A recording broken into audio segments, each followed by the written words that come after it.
और अब इस तकरीब के आगे की ज़िम्मेदारी, इस पूरी तकरीब के रूह रवां, एक एक बैनर जो आप देख रहे हैं, एक एक चीज़ें जो आप देख रहे हैं, मेरे बेहद अज़ीज़ दोस्त, मेरे हम जमात, मेरे भाई के जैसे मोहतरम जनाब फ़र्रुख जमाल साहब की ही वजह से है। हम उनसे गुजारिश करेंगे कि आप तशरीफ़ ले आएँ और आगे की जो भी कार्रवाई है उसे आप चलाएँ। मोहतरम जनाब फ़र्रुख जमाल साहब।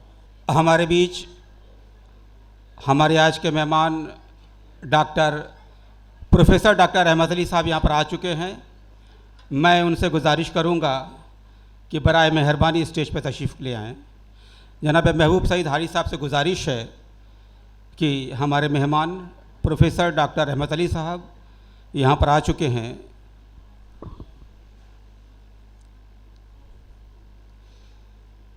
सुकूने दिल के लिए कुछ तो एहतमाम करूं, सुकूने दिल के लिए कुछ तो एहतमाम करूं, ज़रा नज़र से नज़र मिले फिर उन्हें सलाम करूं, मुझे तो होश नहीं आप ही मशवरा दीजिए, कहाँ से छेड़ूं फसाना कहाँ तमाम करूं।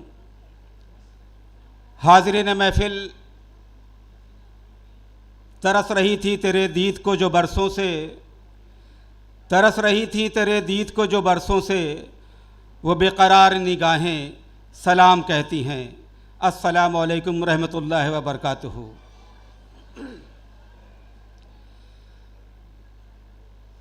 ये हमारी खुशकिस्मती है कि वो शहर गोरखपुर जो हमेशा से ही इल्म व अदब का गहवारा रहा है, वो शहर गोरखपुर जिसने ना जाने कितने नामवर शायरों, कलमकारों और अदीबों को जन्म दिया, वो शहर गोरखपुर जो मजनू गोरखपुरी, फ़िराक़ गोरखपुरी और मुंशी प्रेमचंद के नाम से जाना जाता है, उस शहर की अदबी फ़ज़ा को जिन खानवादों ने ज़िंदा रखा है, शहर गोरखपुर में बहुत से ऐसे खानवादे रहे हैं जिन्होंने अदब को फ़रोग़ दिया है। चाहे वो सबपोशों की बस्ती रही हो, चाहे मुगन बाऊ रईस का ख़ानदान रहा हो, या इसके अलावा बहुत सारे लोग ऐसे रहे हैं जिन्होंने गोरखपुर के अदबी वक़ार को, गोरखपुर की इल्म अदब की शमा को रोशन रखा है। तभी रियाज़ खैराबादी को ये कहना पड़ा था, वो गलियां याद आती हैं जवानी जिनमें खोई हैं, वो गलियां याद आती हैं जवानी जिनमें खोई हैं, बड़ी हसरत से लब पे ज़िक्र गोरखपुर आता है। तो यकीनन ये लब पे ज़िक्र गोरखपुर आना अपने आप में एक फ़ख्र की बात है। गोरखपुर के साथ एक मसला ये भी रहा कि गोरखपुर को न किसी शहनशाहों की दारुल सल्तनत होने का मौका मिला, न यहाँ पर तजारत की बड़ी मंडियाँ थी, न यहाँ पर आसपास कोई बड़े समंदर और बंदरगाह थे, लेकिन इसके अलावा यहाँ पर इल्म मार्फत की शमा हमेशा से रोशन रही है। चाहे वह बाबा गुरु गोरक्षनाथ रहे हो, या हज़रत रोशन अली शाह रहे हो, हज़रत मुबारक खां शहीद रहमतुल्लाह अलैह रहे हो, बहुत सारी शख्सियतें इस दयार में आईं। सबसे पहले कबीर आए जिन्होंने यहाँ पर आध्यात्म के चिराग को रोशन किया, मोहब्बत का पैगाम दिया कि ढाई आखर प्रेम का, उसी में मोहब्बत का सारा पैगाम है।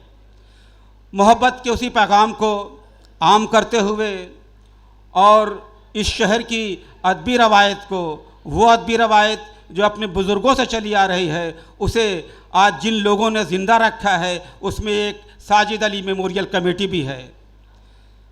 मैं दिल की गहराइयों से साजिद अली मेमोरियल कमेटी को मुबारकबाद पेश करता हूँ कि गुज़िश्ता कुछ दहाइयों से उन्होंने उर्दू अदब के फ़रोग़ के लिए, उर्दू ज़बान की बका के लिए, उर्दू के तहफ़्फ़ुज़ के लिए, उर्दू के मेयार को बुलंद करने के लिए वो तमाम कोशिशें की हैं जो एक आम इंसान, एक आम तंजीम के बस की बात नहीं। एक साथ अभी गुज़िश्ता एक हफ़्ते के अंदर ही साजिद अली मेमोरियल कमेटी ने एक साथ 3 किताबों का रस्म इजरा किया, अपने खर्च से, अपने तई से जनाब महबूब सईद हारिस के लिए एक बार ज़ोरदार तालियों से इस्तकबाल कीजिए। एक ऐसे मुहिब उर्दू का, एक ऐसे शख्स का जिसने अपने अकेले दम पर इस पूरे मशरक़ी उत्तर प्रदेश में उर्दू अदब को ज़िंदा रखने का बीड़ा उठा लिया है। 3-3 किताबों का रस्म इजरा एक साथ होना ये कोई आम बात नहीं थी। वो लोग, बहुत से ऐसे कलमकार हैं जिन्हें लिखने का शौक़ होता है, जो लिखते हैं लेकिन उनके पास इतनी वसअत नहीं हो पाती, या किसी वजूहात की बिना पर उनके कलाम, उनकी किताबें, उनके तसानीफ़ मंजरियाम पर नहीं आ पाती। इसको तरतीब देना, मंजरियाम पर लाना, अदब के शायकीन से उन्हें रूबरू करना यकीनन अपने आप में बहुत बड़ा काम है, और वह काम आज साजिद अली मेमोरियल कमेटी यहाँ पे अंजाम दे रही है। अब काम अंजाम दें या क्यों ना दें, छोटा सा एक वाक़या सुना देता हूँ आपको।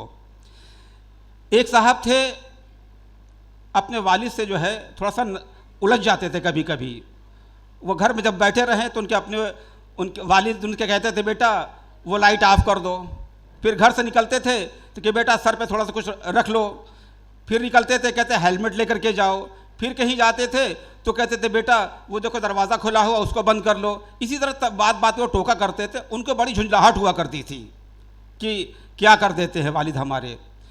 खैर वो एक इंटरव्यू पर जा रहे थे, इंटरव्यू पर निकल रहे थे।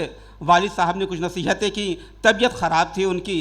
खैर सोचा कि ये तो हमेशा यूँ ही कहते रहते हैं, चले गए।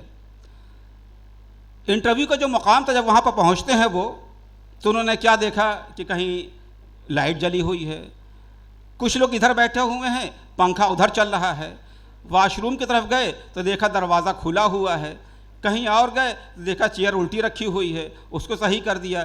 कुछ आगे बढ़े, देखा टेबल ख़राब थी, उसका जाविया बदला हुआ है, उसको सही कर दिया। खैर होते हवाते देखा कि बड़ी बड़ी शख्सियात यहाँ पे बड़े बड़े स्कॉलर्स आए हुए हैं, मेरा कहाँ होने वाला है। जब वो अंदर गए तो एक जो वहाँ पे इंटरव्यू में जो बॉडी बैठी हुई थी, उन्होंने खड़े होकर मुझे इस्तकबाल किया। कहा, मैंने आपकी सारी हरकत को यहाँ से अपने कैमरे से देखा है। जिस शख्सियत के अंदर इतनी रिस्पॉन्सिबिलिटी हो, यकीनन वो शख्स इस कंपनी को आगे ले जा सकता है। तो अपने बुज़ुर्गों से जो सीखा था वही इंसान के काम आता है। साजिद अली मेमोरियल कमेटी की बुनियाद जनाब महबूब सईद हारिस साहब के वालिद जनाब मोहम्मद हामिद अली साहब ने रखी थी। उनका भी यही शगल था कि वो अदबी तकरीब किया करते थे शहर के।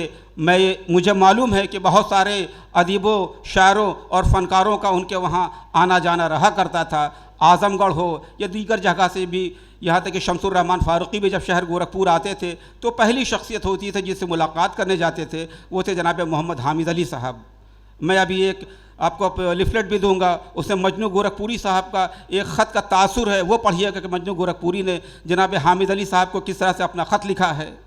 खैर ये सारी चीज़ें चलती रहेंगी।